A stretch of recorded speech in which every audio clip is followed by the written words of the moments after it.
Hello student, I am Amit Chawlani and today we will discuss wave motion. Let's start wave motion. Wave motion सबसे पहले बात करते हैं हम wave motion की. Wave motion सबसे पहला वर्ड यूज हो रहा है wave. तो हम बात करने वाले हैं सबसे पहले wave की कि wave होती क्या है. ठीक है, तो wave हमारा टॉपिक है. First is wave. जैसा कि हम जानते हैं wave एक डिस्टर्बेंस होता है. Wave is nothing, it is a disturbance but which energy of momentum can be transferred from one place to another place without actual movement of particle. मतलब particle का एक्चुअल मूवमेंट नहीं हो रहा है और एनर्जी एक प्लेस से other place की ओर ट्रांसफर हो जा रही है. इसको हम एक एग्जांपल से समझते हैं. मान लिया ये एक शांत झील है. झील बड़ी शांत,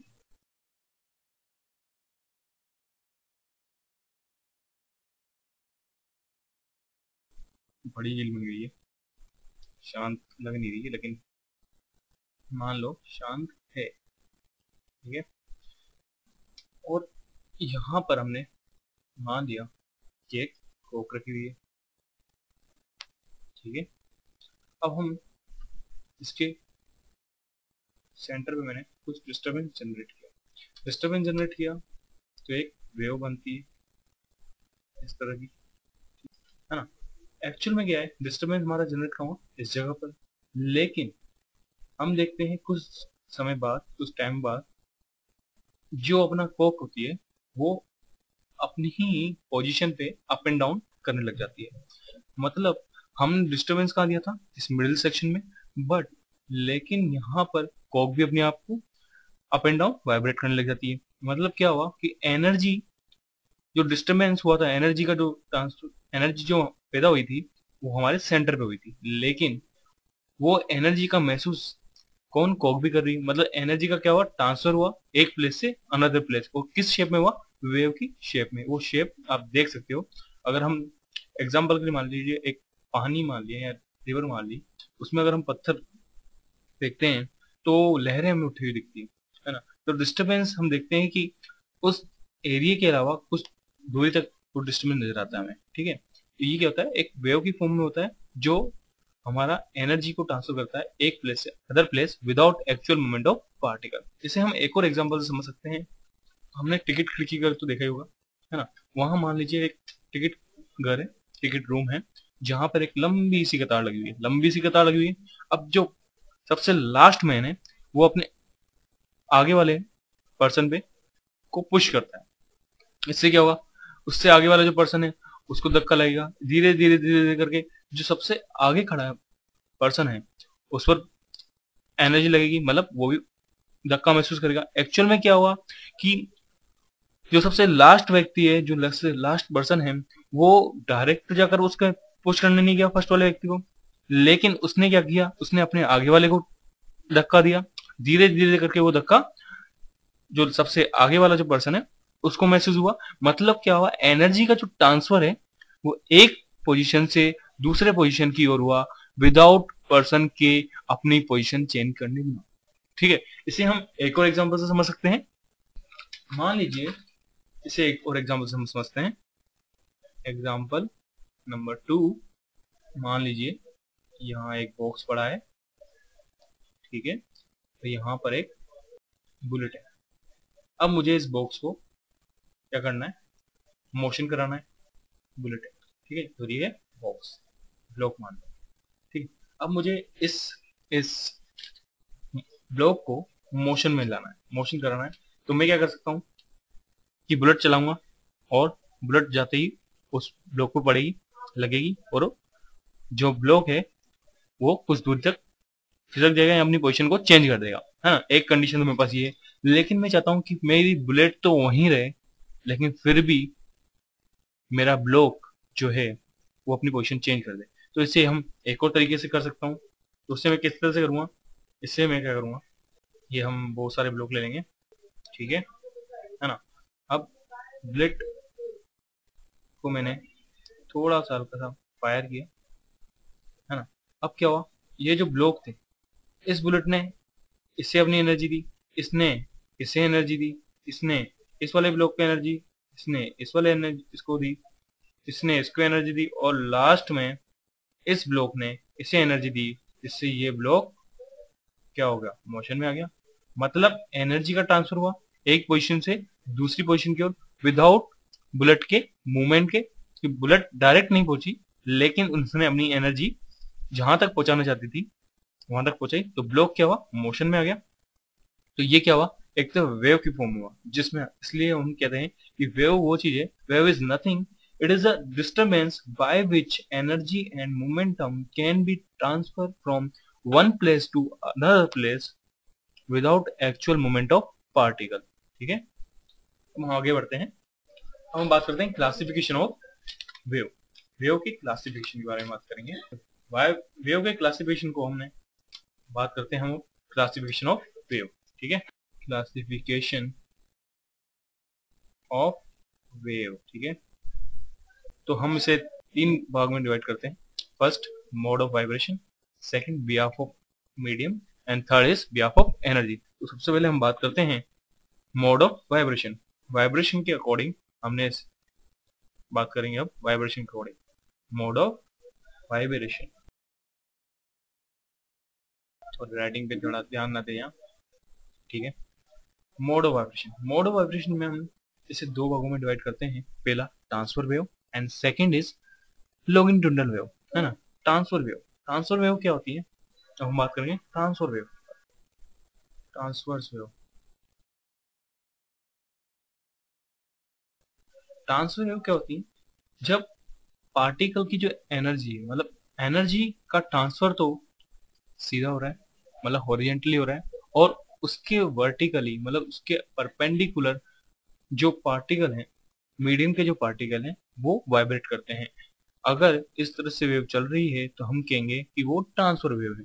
फिर से मैं रिपीट करना चाहूंगा कि अगर इसे हम एग्जांपल से देख सकते हैं, ये देखिए कि एनर्जी का ट्रांसफर तो क्या है, स्ट्रेट में हो रहा है सीधा, और अगर पार्टिकल मीडियम के जो पार्टिकल हैं वो वाइब्रेट कर रहे हैं, उसके परपेंडिकुलर वाइब्रेट कर रहे हैं, तो हम कहेंगे कि वो जो वेव है वो वेव ट्रांसफर वेव है। ठीक है, एग्जांपल के लिए लाइट वेव या लाइट रे, ये एक ट्रांसफर वेव होती है।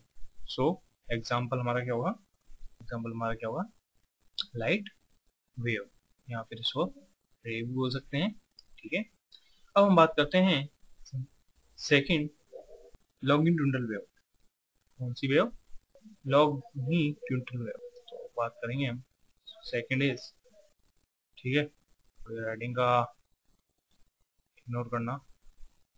अब हम बात करते हैं लॉन्गिट्यूडिनल वेव की। लॉन्गिट्यूडिनल वेव वो वेव होती हैं जो एनर्जी के ट्रांसफर की ही डायरेक्शन में, मतलब उसके पैरेलल ही पार्टिकल की जो मीडियम के जो पार्टिकल होते हैं वो भी उसी डायरेक्शन में मूवमेंट करते हैं।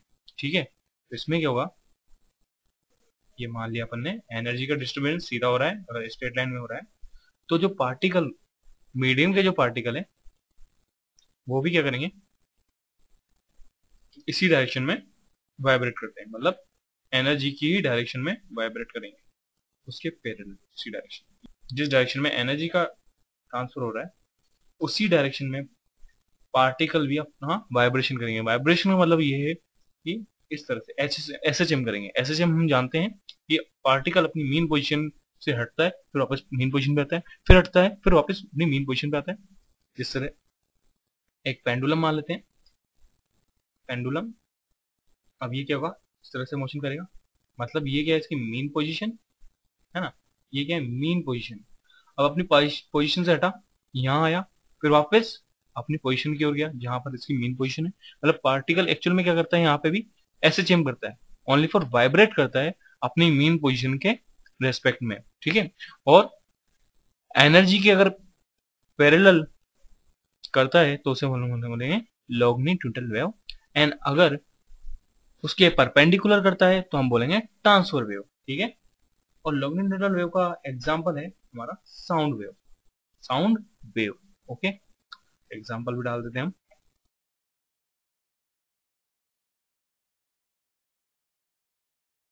ठीक है, अब हम आगे बात करते हैं बिहाफ ऑफ मीडियम, मतलब मीडियम के अकॉर्डिंग हमने इसे इस तरह से डिवाइड करेंगे और उसके बारे में बात करेंगे कि मीडियम के अकॉर्डिंग वेव क्लासिफिकेशन के बारे में बात करेंगे। ठीक है, तो अब सेकंड है इस behalf of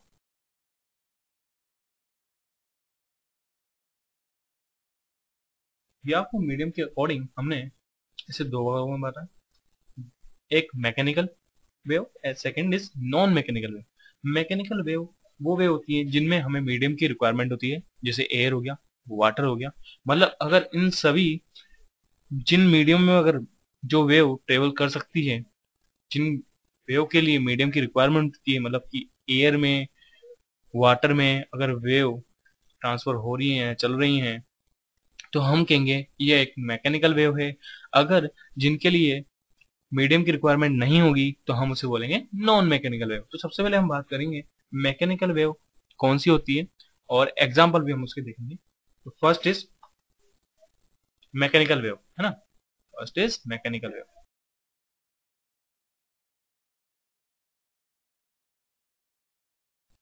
mechanical wave, mechanical wave first is medium requirement चाहिए हमें, जानते हैं मीडियम रिक्वायर नीड।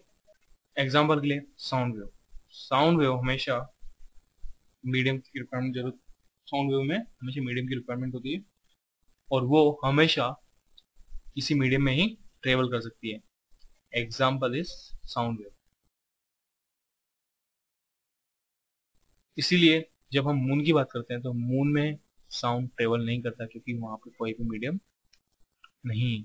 ओके, अब हम बात करते हैं second is non mechanical wave.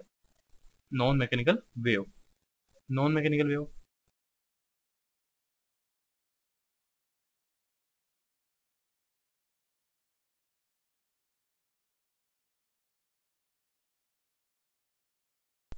Non mechanical, इसमें मीडियम की रिक्वायरमेंट नहीं होती, मतलब बिना मीडियम के भी वो ट्रेवल कर सकती है। एक्चुअल मतलब वो जिनमें जो बिना मीडियम के भी ट्रेवल कर सके वो सारी होगी नॉन मैकेनिकल वेव। तो इसमें लिखेंगे हम नो मीडियम रिक्वायर्ड। ओके, तो नो मीडियम रिक्वायर्ड।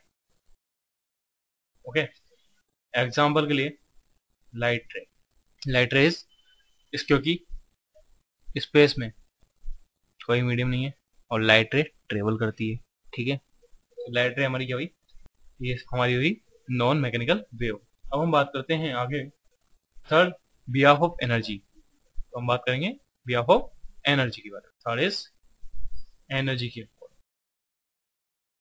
ठीक है, बिहाफ ऑफ एनर्जी। एनर्जी के अकॉर्डिंग हमने इसे दो पार्ट में डिवाइड किया है। फर्स्ट इज प्रोग्रेसिव वेव और सेकंड इज स्टैंडिंग वेव। ठीक है, तो फर्स्ट हम बात करते हैं प्रोग्रेसिव वेव कौन सी होती है।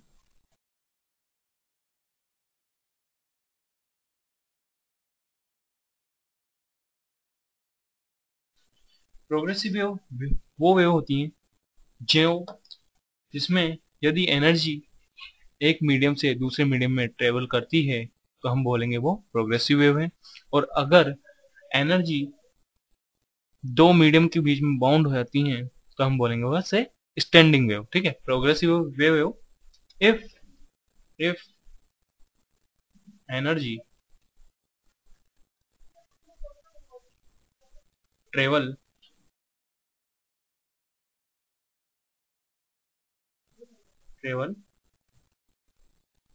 One medium to another medium other, तो हम क्या कहेंगे इसको progressive wave.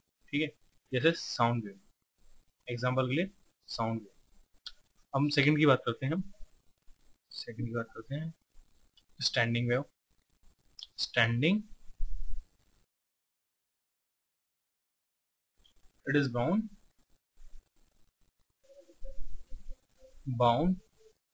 Between two medium. Okay, जो दो मीडियम के बीच में बाउंड हो जाए उसे हम बोलेंगे स्टैंडिंग वेव। ठीक है,